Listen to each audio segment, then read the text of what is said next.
Previously, we learned that a frequency distribution is a table that's useful for summarizing a large data set and for determining the distribution of the data. A histogram is a visual tool that helps us analyze the shape of a set of data. A histogram is a graph of equal width vertical bars that have no gaps between them. The horizontal scale represents classes of quantitative data values. Remember that word quantitative. That means numbers that represent counts or measurements.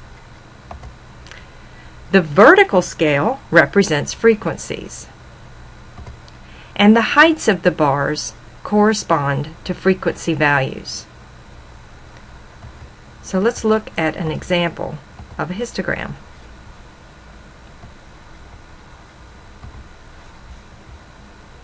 Alright, this is a histogram of statistics students' self-reported weekly study time.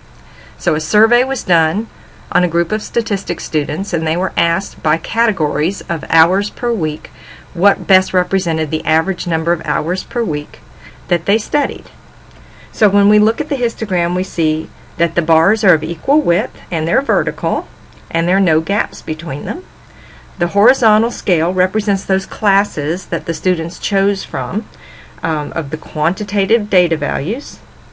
The vertical scale represents the frequencies, and so therefore we can see that the height of the bars represents the frequency values. So it's easy to look and see on this graph what the category had the most responses, the highest frequency. Here we'd see that in the 10.5 category.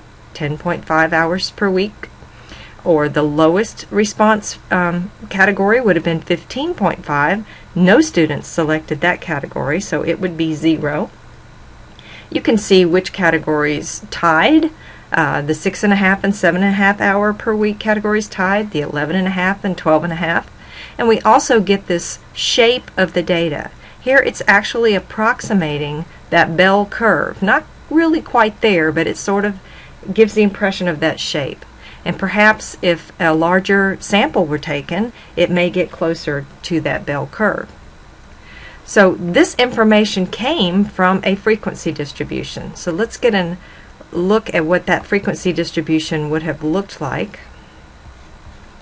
So we would have started with a table, and we'd have our categories of study hours.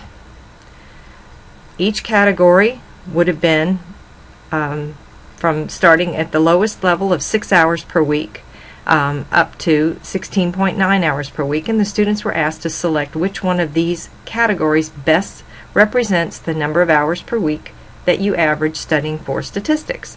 And then tally would have been taken on numbers of students who responded in each category and totaled up to get the total frequencies.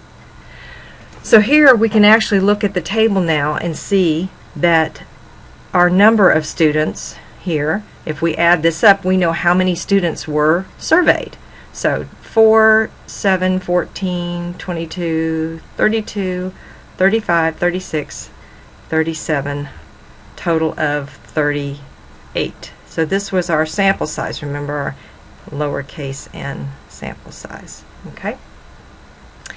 But notice when we look back at the histogram, we don't see that 6 to 6.9, 7 to 7.9 as our categories on the horizontal scale. What they have done is used a representative value for each class. Notice how much less cluttered the graph looks than if we had put 6.0 to 6.9 underneath the first bar and 7.0 to 7.9 underneath the second bar. It's usually a best practice to use the midpoint of the class to represent that class. So where did they get these midpoints? Okay, well, it's basically the average from the lower class limit, for example 6.0, to the upper class limit for each class. So they would have taken 6.0 divided plus 6.9 divided by 2, and here they would have gotten 6.45. And now it was the researcher's choice, or the person who was doing the study, to round that to 1 decimal place. So that's where the 6.5 came from. Okay, so this category had 6.5 as its midpoint, and then you can see they did that all the way down just to show you where these numbers came from. Let's do one more. Divided by 2. Here we would have gotten 7.45, and that would have been approximately 7.5.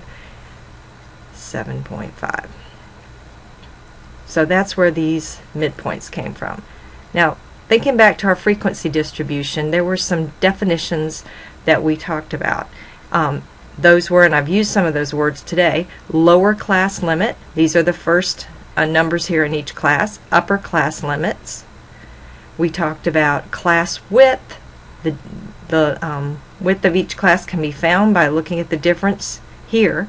So it goes up by 1 each time.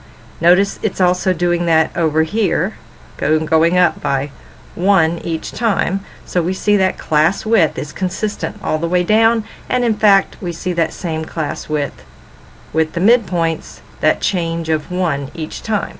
Class width can be any number. In this case it just happens to be a width of 1. Other things we've talked about would be the number of classes, and this study had 11 classes. That was a decision, based on perhaps some previous research they had done in study hours. So we can see that by taking our frequency distribution, the data there, we can get some information from that. It's a nice summary of a large set of data, and then we can visually put that in an histogram and have a nice picture of the data that gives us the main thing, the shape of the data.